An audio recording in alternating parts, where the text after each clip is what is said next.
Alright, hello citizens of the Nigelverse. It's Nigel once again, and this is going to be another, technically a redux, but essentially another crime analysis. So, about a year or so ago, I do want to look up the exact dates, but a while ago, I did the Selena Crime Analysis. This is back when I had a much more consistent crime analysis uh, schedule. But sadly, the thing about that crime analysis is it kind of sucked. And someone had pointed out in the comments, but that's when I really realized it, that the audio quality was not great on that particular crime analysis. So I decided I'm going to redo it. Thankfully, you're still gonna get your Christina Grimmie crime analysis, although it might take a little bit to get it to that at probably another week or so. Um, and it may and my upload schedule or my video creation schedule may be impacted because I am starting a new job soon. But yeah, so I'm a bit behind on crime analysis videos, but I'm gonna try my best to get caught up. Starting with this one, doing the redo of the Selena Crime Analysis here, and so back on September 11th of 2022. So about a couple of years ago or so. But so we're gonna do the redo of the Selena Crime Analysis, and it's perhaps even more or it's even more interesting because as and I didn't really plan this when I decided I would redo this crime analysis. Yes, but the anniversary of Selena's death was just a couple days ago. If I can find the exact date, it, because for some reason I don't think I have it in my notes there. But yeah, the anniversary of Selena's death wasn't that long ago. And I guess it's perfect, maybe a more interesting timing, and that a little past the anniversary of her death, I decided to redo the crime analysis.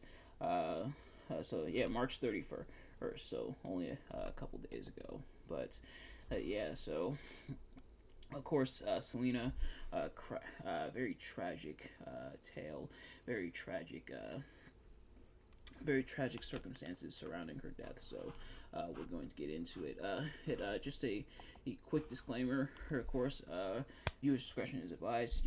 You may hear some things throughout the course of this crime analysis that may be uncomfortable to hear. So, if so, oh, if there is anything in here, mainly tackling the subject of murder and everything, but if but if it is uncomfortable for you, that is totally fine. You don't have to watch the video. And even though I am doing this kind of redux or redo video here, I am gonna still leave the original one up, just in case you're curious. I guess just to compare and contrast, see the evolution of how I do my not just crime analysis videos, but videos in general. So, without further ado, let's get right into it. So, starting off here, who is Selena. So she was born Selena Quintanilla on April 16th of 1971 in Lake Jackson, Texas. So her birthday's coming up in a few days. And she was the youngest child of Marcella Ophelia Quintanilla and Abram Quintanilla Jr., who was a musician, and she was raised as a Jehovah's Witness. And Abraham have noticed Selena's musical talents and abilities when she was 6 years and we have a quote, and we do have a few quotes throughout this crime analysis. We have a quote from Abraham saying, "Her timing, her pitch were perfect. I could see it from day one." And in 1980, Abraham would quit his job as a shipping clerk at Dow Chemical and would open a Tex-Mex restaurant in Lake Jackson named Papagayos. And Selena and her siblings, Abraham the Third and Suzette, would perform at the restaurants. The following year, as a result of the 1980s oil glut, the restaurant was forced to close, with the Quintanilla family declaring bankruptcy and relocating to Corpus Christi, Texas. And it was there that Abraham created a band with his children named Selena y Los Dinos. Because the family needed money, the band performed at street corners, weddings, fairs, and quinceañeras. And as Selena's popularity as a singer grew, her performances began to interfere with her education, with teachers being concerned about Selena showing up tired to school. Eventually, Abraham took Selena out of school when she was in the 8th grade, and she eventually received a high school diploma from the American School of Correspondence in Chicago when she was 17. She eventually enrolled at Pacific Western University in Business Administration, which is my sister's major that she's going for right now in college. And the family toured in a refurbished old bus as they struggled with food and gasoline, and eventually Selena recorded her first LP with Freddie Records in 1984 named Selena y Los Dinos, so named after the band. And even though she wanted to record English language music, Selena usually ended up recording Tejano music compositions, which was a male-dominated Spanish language genre with influence such as polka, jazz, and country music. And this was a genre popularized by Mexicans living in the United States. And another thing I want to say really quickly, if I mispronounce any terms or names or anything within this crime analysis, I do apologize. But anyway, so Abraham believed that Selena should record music compositions related to her heritage, and Selena had to learn Spanish phonetically with her father during her recording sessions for the album. So phonetically meaning by sound, if I'm not mistaken.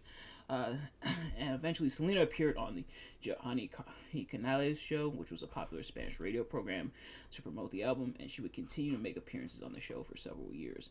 And Selena was eventually discovered by musician Rui Trevino, who was the founder of the Tejano Music Awards, and she would win the Female Vocalist Award in 1987 and for 9 consecutive years afterwards.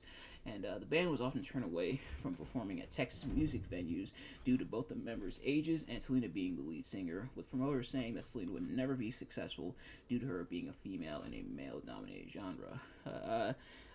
And by 1988, Selena would release 5 more LPs. And they're named Alpha, Munequito de Trapo, and the winner is Preciosa and Dolce Amor. And Jose Bejar of EMI Latin Records, which was a newly formed label alongside the new head of Sony Music Latin, both wanted to sign Selena after hearing her perform at the 1989 Tejano Music Awards. And Bejar, who was looking for new Latin acts, wanted to sign Selena to EMI's label Capitol Records, while Sony Music Latin offered Abraham to sign Selena for double Capitol signing fee, with Abraham ultimately signing with Capitol Records due to a potential crossover album and wanting his children to be the first to sign with the new label. So, Bejar and Steven Finfer had requested a crossover album for Selena, so the aforementioned crossover album that he discussed just a moment ago. And she recorded 3 English language compositions for the heads of EMI's pop division. However, the request was denied as Selena was told she needed a bigger fan base to release such an album. And after Charles Koppelman denied the project, Bejar believed that both the public and EMI Records did not believe that a Mexican-American woman could have a crossover potential. So Selena would release her self-titled debut album on October 17th of 1989, with the album reaching number 7 on the U.S. Billboard Regional Mexican Albums charts. And it also performed better than the other recordings from other female Tejano singers. And within the same year, Coca-Cola used Selena as one of their spokespeople in Texas, with the jingles for her first 2 commercials being composed by her brother Abraham III and Chris Perez, who joined Selena y Los Dinos as the guitarist.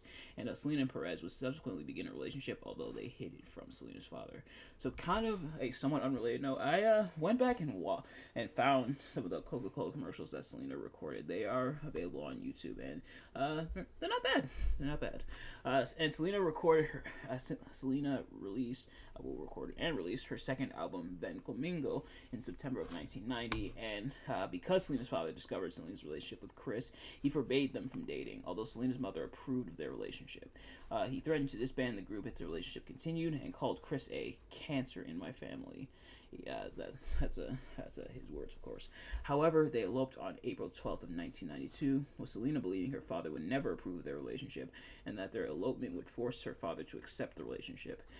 Abraham believed that Chris was a chauvinist who would force Selena to quit her singing career. However, he would later apologize to Chris, accept the marriage, and allow Chris back into the group.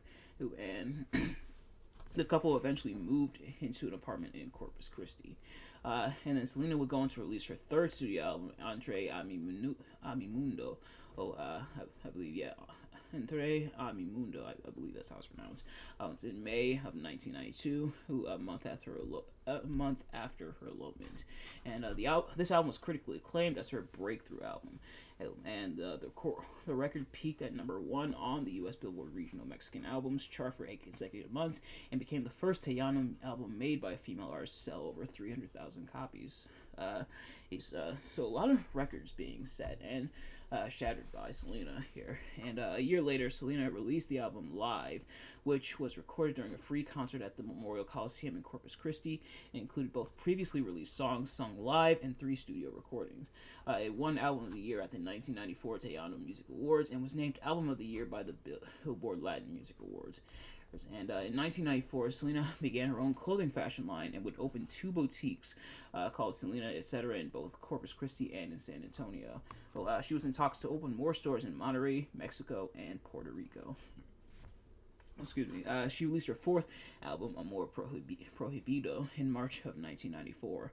Amor Prohibido became only the second Tejano album to sell over 500,000 copies.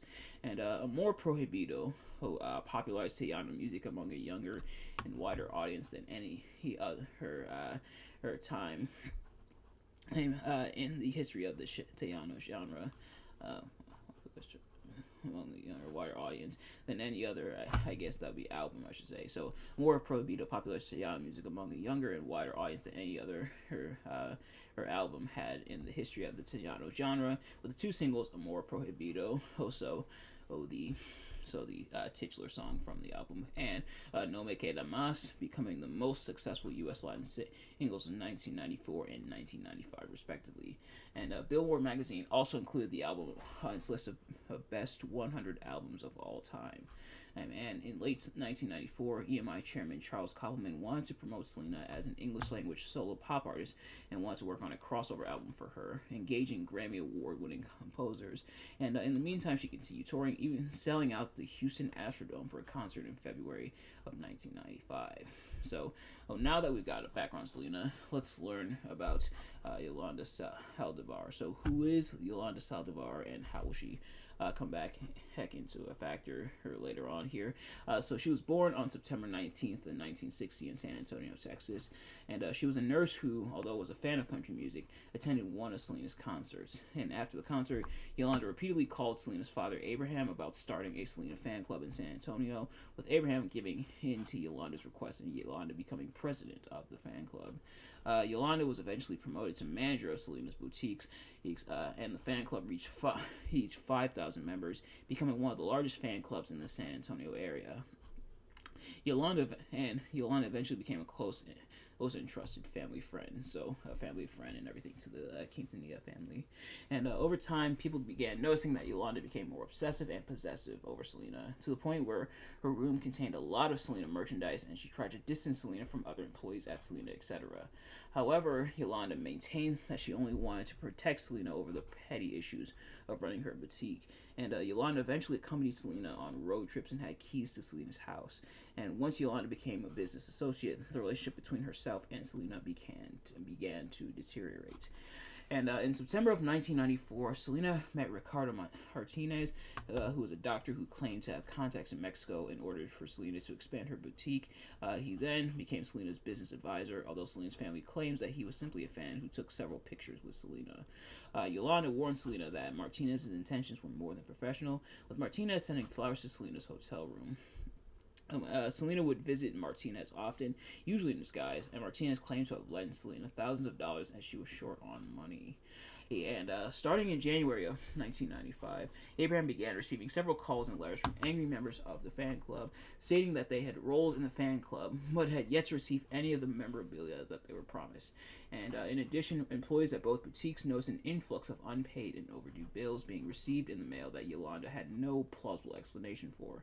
And as a result of this, Abraham began an investigation where he found that Yolanda had embezzled over $60,000 using forged checks from both boutiques and the fan club. So huge no-no there. And a meeting was held on March 9th of 1995 at Q Productions involving Abraham, Selena, Suzette, and Yolanda in order to confront Yolanda. And at the meeting, Abraham presented Yolanda with evidence of the missing funds, to which Abraham then said that Yolanda simply stared at him. And then this is Abraham's account of things, saying he said that Yolanda simply stared at him without answering any of his questions. And he also noted that Yolanda did not deny the accusations or say anything during the meeting, and went back and forth between being overly emotional and being calm. And Abraham then stated that he would notify the police if Yolanda did not provide evidence disproving the accusations. And it was then discovered by Abraham that Yolanda had opened the bank account for the fan club under her sister's name,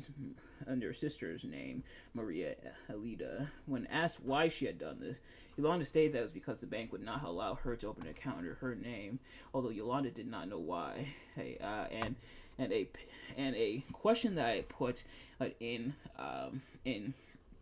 parentheses within my notes here, which is a very interesting question that I'm sure you're thinking about here and that I'm thinking about, is had she done something like this before, or was that the reason for not only the account being opened under her sister's name, but also her suspicious behavior here. So, I asked the question, had she done something like this before? And then afterward, Yolanda abruptly left the meeting. So after Yolanda left the meeting, Abraham banned Selena from having any contact with Yolanda.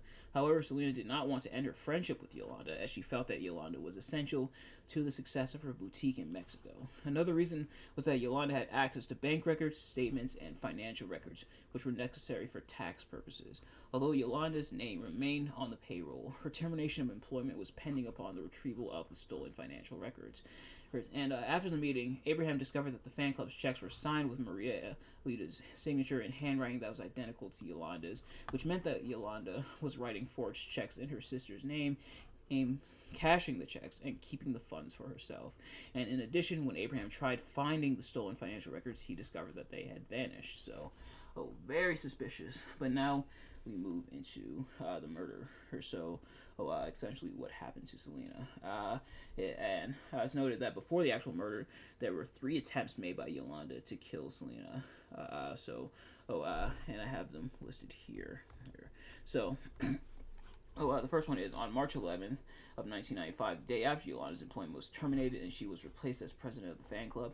Yolanda bought a Taurus Model 85 snub-nose 38mm caliber rifle and a 38mm caliber hollow point and 38mm caliber hollow point bullets, which were designed to cause more extensive injuries than normal bullets.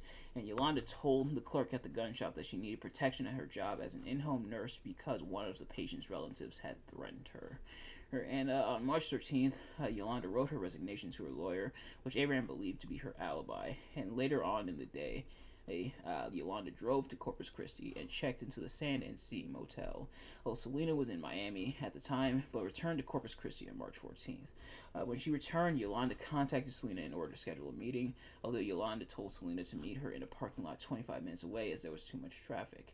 When Selena arrived, she told Yolanda that she could remain in charge of her business affairs in Mexico. Abraham believed that Selena did this so Yolanda could be in charge until Selena found a replacement.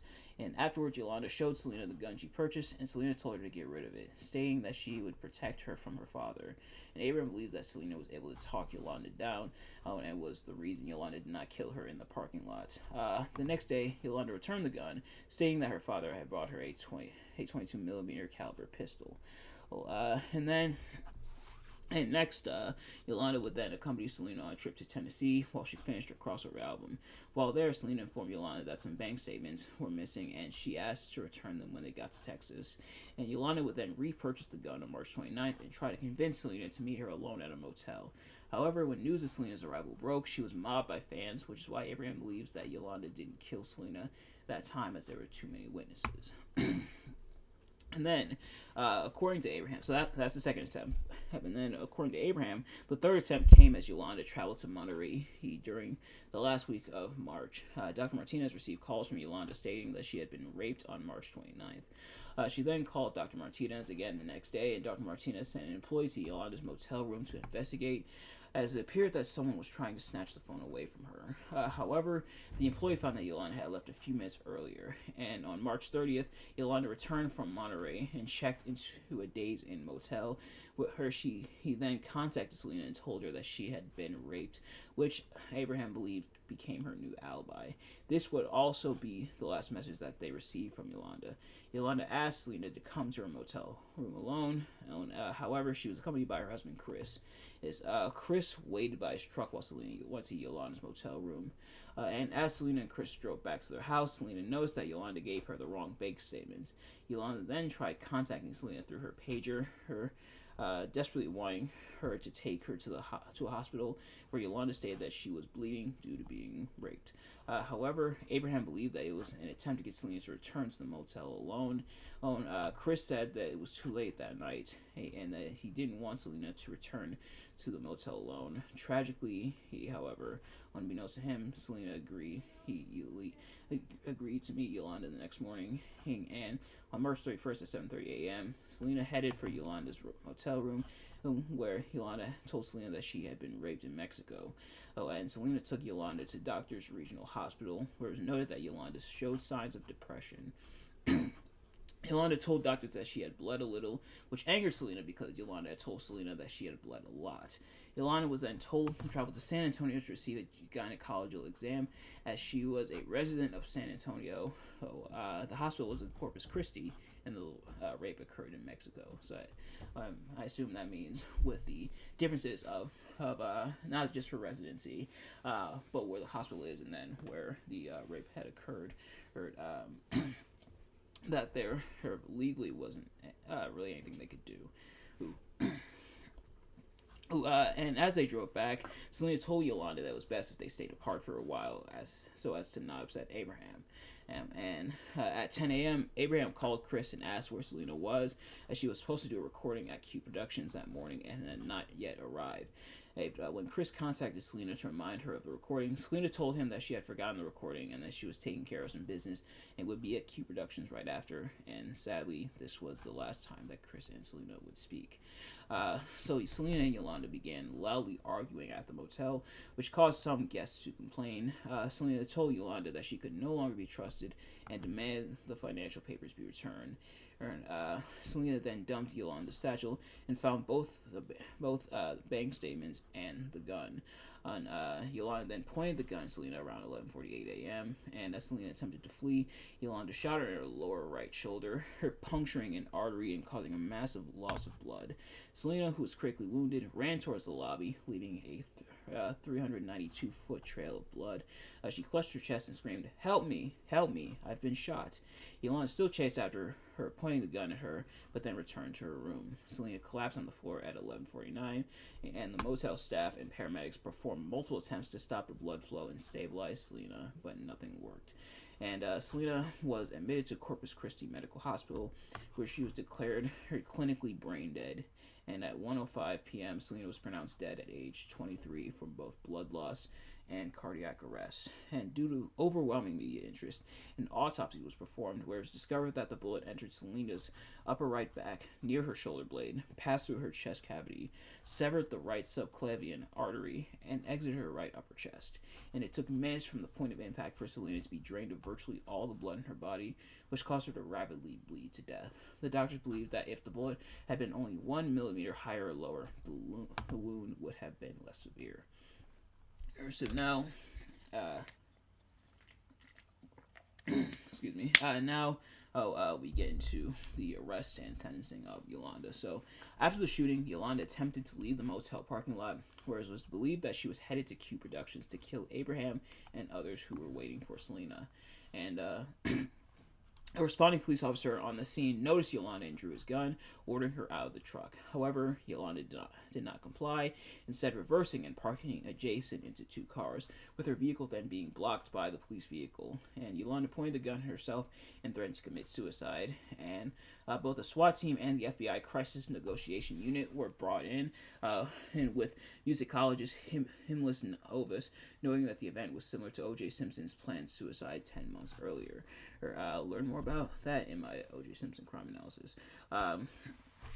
But then, as the police had tried hawking Yolanda down and persuading her to give herself up, and motel guests were ordered to remain in their rooms until police escorted them out. And then later in the afternoon, police drained the gas from Yolanda's vehicle and turned on the floodlights. After over 9 hours, Yolanda finally gave up and turned herself in, and many Selena fans gathered at the scene, with many of them weeping as Yolanda was taken away. And the police told the press the possible motive behind the murder was Yolanda being fired by Selena. Then Yolanda was arraigned and pleaded not guilty on April 3rd. Her bail was originally set at $100,000, but was raised to $500,000 as she was considered a flight risk. Essentially, a flight risk is someone who may try to flee the country, or at least flee where they're being prosecuted and tried and everything. Try to flee so that they don't have to face trial. So she was considered a flight risk, although there were those curious as to why the death penalty was not implemented. And there was no one who wanted to defend Yolanda out of fear of community scrutiny and retaliation. And after a 3-week trial and a following 2-hour and 30-minute deliberation, Yolanda was found guilty of first-degree murder and was sentenced to life in prison with no eligibility of parole until March of 2025. And around 2014, Yolanda began representing herself in order to gain an early parole. And due to some of the events of the trial, the coverage of it, comparisons between the two, and interest in the case from fans of Selena, the trial was called the OJ trial for Hispanics. Excuse me. So now we get into the aftermath, what happened after Selena's murder. There were several media news outlets who covered Selena's death as updates came in, and after her death, there were several tributes from music stations, including to Yano stations who played Selena music nonstop. And People magazine released a commemorative cover several days after Selena's death, believing interest in it would soon wane. It sold almost 1 million copies, and the cover became a collector's item, which was a first in People's Magazine history. Selena's story was made into a movie in 1997 with Jennifer Lopez cast as Selena. Her casting drew some criticism, as her ancestry was Puerto Rican instead of Mexican like Selena's was. However, her portrayal of Selena drew praise and made her famous. So another kind of unrelated side note, I watched that movie in middle school for Spanish class, and it had been a while since I've seen the movie, and if you guys are interested, maybe I'll do a movie review of it here on the channel. But let me know if you guys are interested. And on the day Selena was killed, there were vigils and memorials held throughout both Texas and California, where the Quintanilla family, held an open casket viewing. Between 30,000 and 40,000 fans passed by the casket. And on April 12th of 1995, Texas Governor and future President George W. Bush declared her birthday Selena Day in Texas. And in March of 2012, Chris Perez, Selena's widower, would publish the book To Selena with Love, describing their relationship and struggles, which garnered praise from both fans and critics. So, that is about it. So, a very, very heartbreaking story. A couple of takeaways here, now that I have now redone the crime analysis, is kind of some of these things I'll echo from my original crime analysis, but going back into it and relearning of the details for the purpose of this crime analysis here. For starters, she was the same age as me.